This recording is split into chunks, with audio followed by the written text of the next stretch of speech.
প্রিয় সুস্নিগ্ধা, চিঠির পাতায় আজ কেন যেন আবছা দেখাচ্ছে তোমার ডাকনামটা। বরাবরের মতো আমি চিঠি লিখছি, উত্তর একটাও পাইনি এখন পর্যন্ত। যখন তুমি প্রণয় প্রিয়া ছিলে ঠিক তখন চাই, আর এখন তো তুমি বিচ্ছেদের প্রাক্তন প্রিয়া।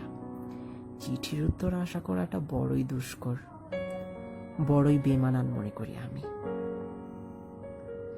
দিও না তুমি চিঠির উত্তর।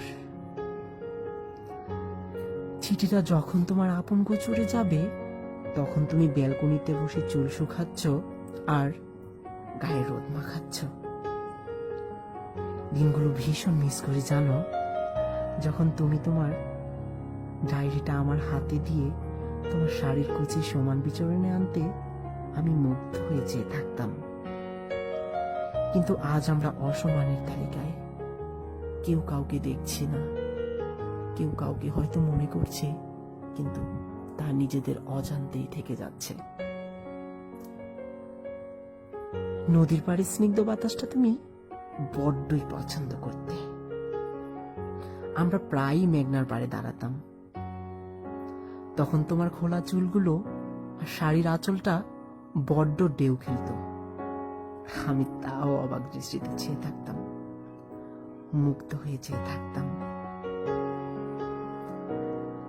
আজ বড়ই জোছনা দেখি জানো, নিজ চুপে দাঁড়িয়ে জোছনা দেখি। চাঁদ তখন মিটমিট করে আমার দিকে তাকিয়ে হাসে। আমার বড়ই খারাপ লাগে জানো, বড়ই ভীষণতা আঁকড়ে ধরে তখন।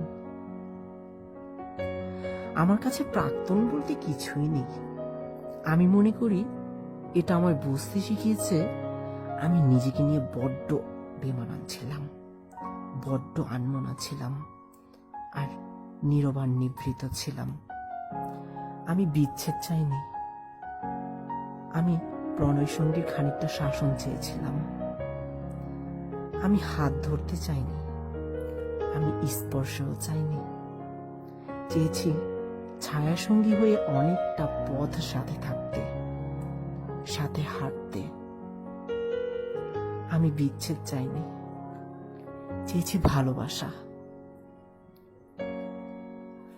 আজ আমার গ্রাজুয়েট প্রায় শেষের দিকে, ভাবছি প্রবাস জীবন গ্রহণ করব, প্রবাসী চলে যাব। কেমন আছো তুমি জানিও, বড্ড সময় নিয়ে নিলাম, তার জন্য আমি সরি। আজ আর লিখবো না, শুধু বলবো আমি বিচ্ছেদ চাইনি, সত্যি আমি বিচ্ছেদ চাইনি।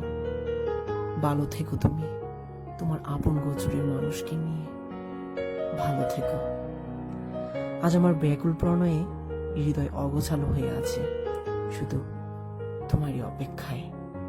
সত্যি আমি বিচ্ছেদ চাইনি, সত্যি আমি বিচ্ছেদ চাইনি, ভালোবাসা চেয়েছিলাম। ইতি, তোমার নামে ডাকা আমি প্রাক্তন।